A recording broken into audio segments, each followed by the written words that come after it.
జై శ్రీరామ్, అందరికీ నమస్కారం. వెల్కమ్ టు న్యూస్ అఖండ. నేను మీ కస్తూరి శ్రీధర్. సువేందు అధికారి ఈయన పశ్చిమ బెంగాల్కు చెందిన భారతీయ జనతా పార్టీ నాయకుడు. అంతేకాదు పశ్చిమ బెంగాల్లో అసెంబ్లీలో బీజేపీ తరఫున ప్రధాన ప్రతిపక్ష నాయకుడు కూడా. ప్రస్తుతం పశ్చిమ బెంగాల్లో భారతీయ జనతా పార్టీ తరఫున రాజీ లేని పోరాటం చేస్తున్నది ఈ సువేందు అధికారే. ప్రాణాలకు తెగించి మరీ మమతా బెనర్జీ ప్రభుత్వంతో యుద్ధం చేస్తూ ఉన్నాడు. చెప్పాలంటే అది యుద్ధమే.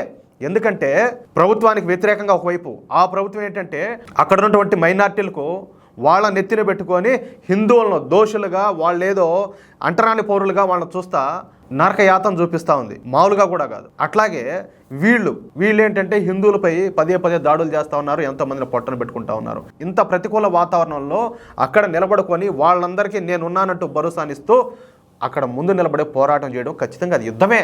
అది మరొకటైతే కాదు.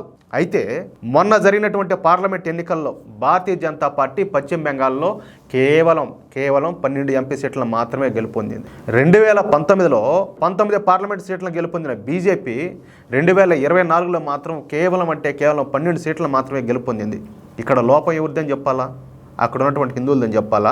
లేకపోతే బొందుగాళ్ళదని చెప్పాలా? సూడో సెక్యులర్దని చెప్పాలా? లేకపోతే ఇప్పటికి కూడా అన్ని మతాలు సమానమే, అందరూ సమానమే అని చెప్పి మనమే మోసం చేసుకుంటా ఉన్నా ఇలాంటి తెలివి తక్కువ దద్దమ్మలను అనాలా? ఎవరిని అనాలి అసలు? దీనిపై పోస్ట్ మార్టం నిర్వహించినటువంటి సువేందు అధికారి ఒక నిర్ణయానికి అయితే వచ్చినారు.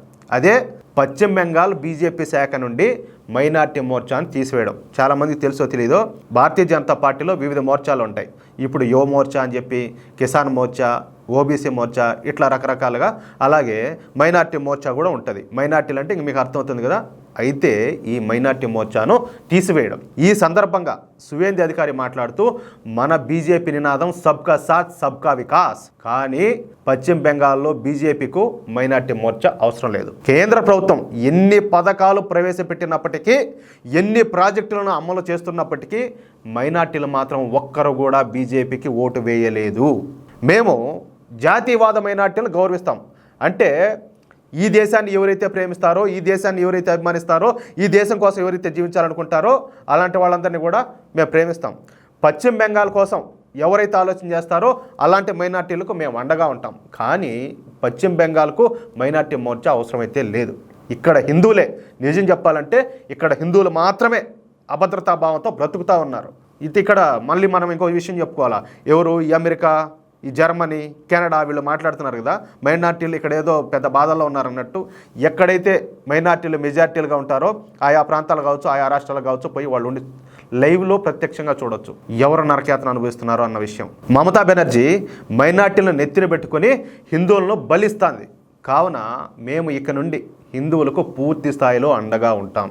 ఇక నుండి మా నినాదం సేవ్ హిందూస్, సేవ్ కాన్స్టిట్యూషన్.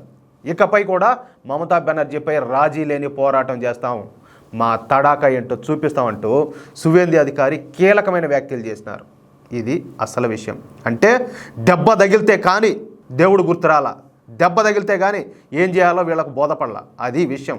ఈ వీడియోపై మీ యొక్క అమూల్యమైన అభిప్రాయాలను ప్రతి ఒక్కరు కూడా కామెంట్ రూపంలో తెలియజేయాలని చెప్పి కోరుకుంటూ, అలాగే ఈ వీడియో నచ్చితే దయచేసి ప్రతి ఒక్కరు కూడా లైక్ చేయడంతో పాటు వీలైనంత మంది జాతీయవాదులకు ఈ వీడియోని షేర్ చేయండి. అలాగే ఇప్పటికీ మేము వీడియో చూస్తూనే ఉన్నాం, కానీ మీ ఛానల్ సబ్స్క్రైబ్ చేయలేదంటే మీకు చేతులు తెమ్ముకుతా.